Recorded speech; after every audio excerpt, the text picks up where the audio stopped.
Ace of Spades here, welcome to Goblin-Inc.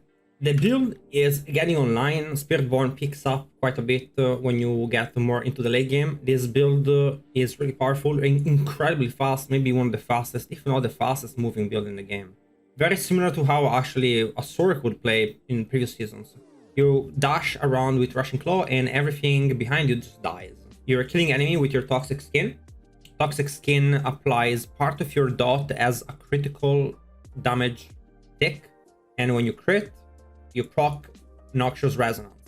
This is the updated version of the previous build I posted. It is a Noxious Resonance build, this time fully focused on Toxic Skin for its poisoning damage. Rushing Claw and Armored Hide, those are the three most important parts of the build. The Armored Hide is for the block. Block is really important on the build. Our main aspect gets moved to the weapon because we are not using the unique weapon anymore with redirected force. So to obtain 100% block chance, we can get it easily with Shaco, or we're gonna have to do some modifications of the build with Loyalty Mantle if you do not have Shaco. With Shaco and enough Armored Hide activation duration, so you can see I have a lot of cooldown reduction and Armored Hide duration increase temperings. My Armored Hide is going to be pretty much up all the time, and Armored Hide will give you a 100% block chance, if you can take a look at it. The other way to obtain 100% block with the aspect of Redirected Force, because we really need the 100% block, which is the maximum you can get. It's been capped this season, previous season it was uncapped block. To get 100% block, rather than using a quarterstaff, which is a fast weapon, but I don't know if I have a quarterstaff here, I guess I don't. So quarterstaff is a fast weapon. Instead, polearms are slow weapon. Slow weapon do more damage, but attack less quickly, which does not matter because Toxic Skin does not scale off based off attack speed. So the bigger the weapon, the better it is for Toxic Skin. That's why we are not running a weapon with block. So what do we do if we do not have 100% uptime of Armored Hide? So when we play the Loyalty Mantle, we're gonna be doing a couple of changes in our aspect. And for the build, I do have two planners. For Loyalty Mantle players, enjoyers, we're going to be changing our aspects on the defensive slot, losing a little bit of damage, but with the ability of getting more block. So Interdiction gives us block based on how much resolve we have. So we need enough resolve to get block chance. How do we do that? An easy way to get resolve is with actually a skill we already use. It's with Kinetic Suppression. So casting a non-basic mobility skill grants us 6 to 8 resolve. Causes your next concussive stomp to strike in a circle, that does not matter. But casting a non-basic mobility skill, which we do, which is Rushing Claw. So we cast Rushing Claw, we get a resolve, and then the more resolve we have, the more block we have with Interdiction aspect. That way we're gonna have 100% block chance without Shaco and without Armored Hide. So I have two versions of the build. It works regardless. With Loyalty Mantle, there's one more thing to take a look at to make sure that you have, and it is ranks to Swift on your boots, and you're gonna need to have ranks to Swift on your amulet. This is the last component for the build to be necessary to function if you do not have Shaker. Swift, your mobility skill, cooldowns are reduced by 4 seconds based on how far you travel with them. So the more Swift ranks we have, the more cooldown reduction you get when you travel with mobility skill. So the idea is that you have enough cooldown recovery that you can go infinite on your Rushing Claws. And for that, you're gonna be needing to have a Swift on boots and on your amulet. So Swift ranks on that because you do not have the cooldown reduction from Harlequin Crest. So you're gonna be needing to find it in another way. Now let's go over the build with the Uber, and it's gonna be very little different than the one with Loyalty Mantle. Only the things I mentioned will be changed for the Loyalty Mantle, and I have that aspect on on the build planner. You will have both versions. So Shaco for the helm, you're gonna be having the combo of Binding Morass and Apprehension. So you slow enemies, and then when enemies are slowed, they become feared, and then take more damage when they're feared.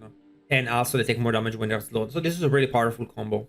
You want to run Armored Hide activation, you want to run Armor Max Life on both items. you want to run a Vortex Size if you don't have it, and you want to either get... you can get defensive skill ranks, you can get resistances, which is great if you do not have already capped your resistances. I do run one roll of lightning resistance here, and I run also shadow resistance and an all rest roll to cap my resistances. The witch powers are very expensive to get, and my next version of the build, the final one, will cap resistances with Tyrell's Might. In fact, on the website, on the planner, you will see me using Tyrell's Might for the build, because that's the ideal version, caps resistances with Tyrell's Might, and then you forget about it. But for now, we're using this. We have one extra aspect slot because we don't have the Uber chest, and in my case, I'm using the duelist aspect. So if you have a Tyrell's Might, you simply do not run duelist, and you move the Binding Morass on your boot. Again, it's important that we get more armor on every item we can, because we're playing with unyielding hits. For unyielding hits, we need to have 3,300 with a perfect aspect. If your aspect isn't perfect, like mine isn't, you're gonna be needing more armor, more than 3.3k to cap your... to get the maximum 1,500 extra weapon damage bonus for your unyielding hits. So unyielding hits on your gloves with dexterity, armor, critical strike damage, and critical strike damage again as tempering, because remember, it's a Noxious Resonance build, which works with critical strike damage. So it's really important that we have a lot of critical strike damage. The more you have, the more powerful the multiplier on your Noxious Resonance will get. So you really need to stress that when you build your character. Again, depends, have some resistances on them if you cannot cap it otherwise. Max life, move speed, and very important, ranks to Toxic Skin on your boots. Because Toxic Skin needs to be 100% uptime. In my case, I have 10 seconds duration and the cooldown is 10 seconds. You can have ranks to focus skills or ranks to Toxic Skin on your boots. And it's better if you can get Masterwork on it and if you can get a GA on it. Of course, ranks to Swift and Barrier Generation on it is great. For the weapon, you want to go with as much critical strike damage as you can, and ranks to Ravenous as your passive. Not a great weapon tempering to do for this build, but Ravenous is still decent. It's damage to healthy enemies with your poison, with your centipede skills. So it's okay. You know, your centipede skills deal 27% increased damage. It's okay. Double the bonus against healthy enemies. Could be better, but it's okay. For your amulet, very important to get the total armor GA or to get some master working on your armor.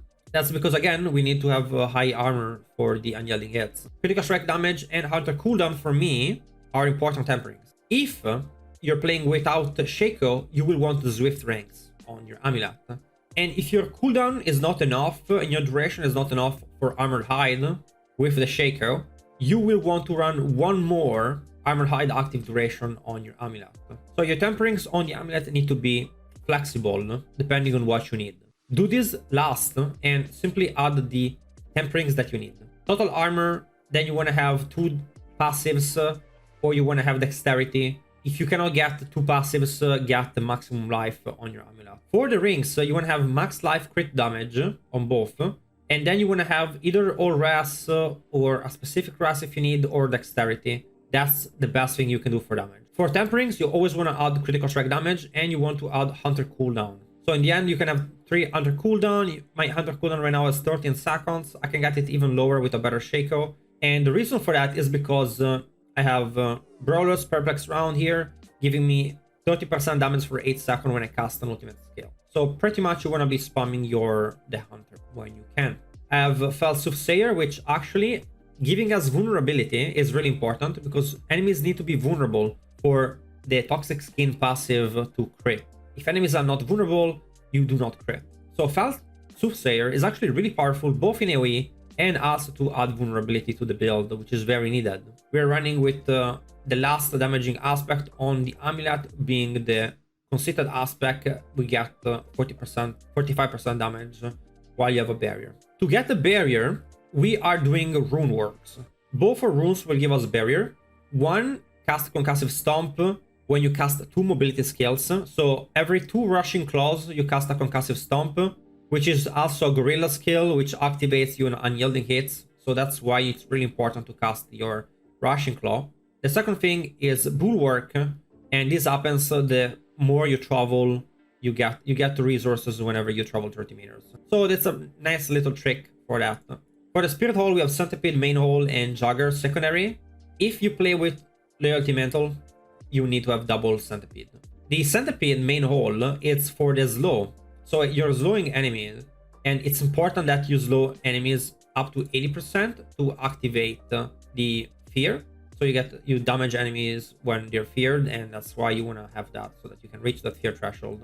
It's also possible to run without it, but I wouldn't advise it. For your mercenary, you want to have simply one of them. It's the only one that matters, is this guy. You get the resistances from it, and you get more damage bonuses when you are in his area of effect. You can also go more armor if you're missing armor and you have the resistances. It is really the only good mercenary to use for this build, is right here. I'm leveling up my Variana, but the demon lady that gives you damage reduction once in a while is not bad either. Now, for the skill tree, I'm gonna run you through the skill tree very quickly. There's really not much interesting behind here. You cannot really take anything useful, so we're simply just taking this for no reason. We are going full points here for Swift. Remember to take that. Now we do need to take the points of Toxic Skin, otherwise it's not gonna function because we do not have the unique item anymore. Previously we didn't need it. Full points in Armored Hide, 2 points in Concussive Stomp so that it can cast and can give you a barrier, and getting a barrier is important. You will see that in the Paragon board.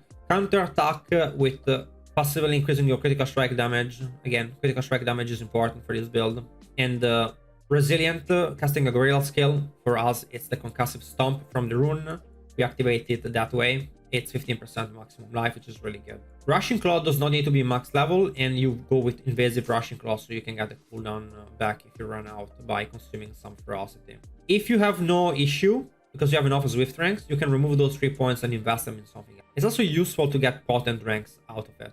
Full points Revenues and Oppressive, full points in the Hunter, and I take 1 point in Intricacy and 1 point in Sustenance, just to get more of those free cooldowns. And I feel like this is a point well spent, honestly. Oftentimes I like having extra Armored Hides to cast, or maybe having another extra Vortex. I find that to be quite useful, actually. And of course, Noxious Resonance. For the Paragon, before we dive into the Witch powers, this is a version of the Paragon board different than on the website, and it's for lower Paragon points. So you want to use my version right now that you can see on the video if your Paragon isn't in the 200 range. On the first board, we're going to be running Kenny. The second board is going to be Bitter Medicine with Spirit.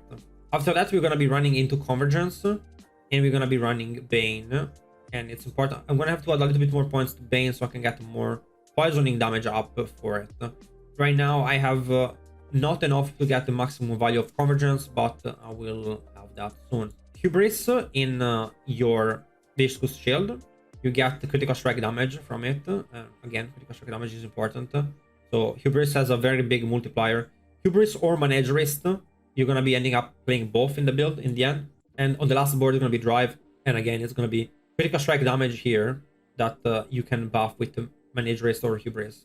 So those are going to be your last 2 glyphs. I have Hubris leveled up, but Managerist would be just as fine in the Viscous Shield. For your Witch powers, the Witchcraft, we are running Decay, Siphoning, Shaken Soul to apply more vulnerability with Doom Orb, Soul Harvest, and Hex of Shattering. Now, I will put the full better powers, like the leveled up powers, in the website, and they need to be level 10. Right now, it's not really possible to get a level 10 aura. So, where is it? Aura of Specialization. At rank 10, you deal 35% increased critical strike damage to enemies within your aura. So you get critical strike damage, but you need to have a rank 10 Witch power, which no one I think has. They're extremely expensive to get. So this is the version of the build I suggest you run right now. Copy what I have, and then when you get everything plus 10, you can use the website version. And again, right now we are not running with jewels with Witchcraft because they're too expensive, and I think they're probably gonna have to be outfixed. I hope you guys enjoyed the video, and let me know what you think.